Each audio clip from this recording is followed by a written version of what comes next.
To say that we're disappointed is a huge understatement. Outraged animal lovers wonder if they've been chasing their tails in their year-long efforts to shut down a puppy mill. Well, they are calling it the worst possible outcome. The Hawaiian Humane Society is speaking out about today's sentence for a man convicted of running a puppy mill in Waimanalo.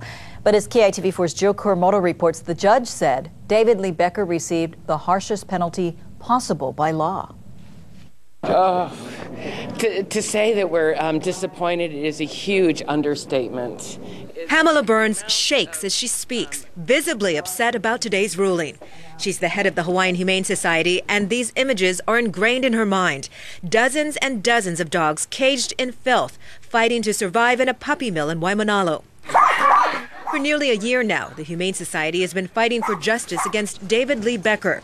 He pled no contest to 153 animal cruelty charges.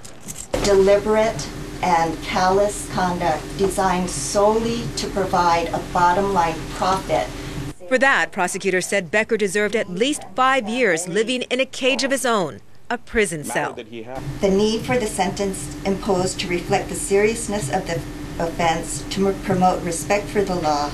But Circuit Court Judge Glenn Kim said he was taking into account Becker's clean prior record and that all 153 counts would have been tough to prove in a trial.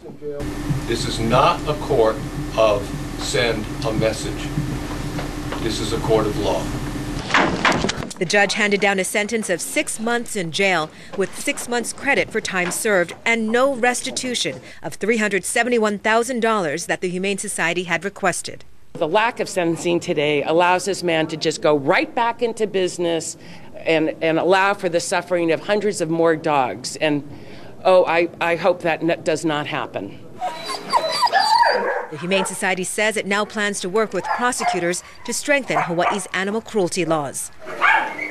Jill Kuramoto, KITV4 News. And we want to reiterate, he was sentenced to 6 months in prison, but then he was credited for 6 months' time already served, so he will serve no prison time, and he is not required to pay any restitution to the Humane Society. The Humane Society is urging pet owners to do your homework if you're considering buying a puppy. You can adopt from the Humane Society or work with a reputable breeder and find out where that puppy came from, because they say you could support a puppy mill without knowing it.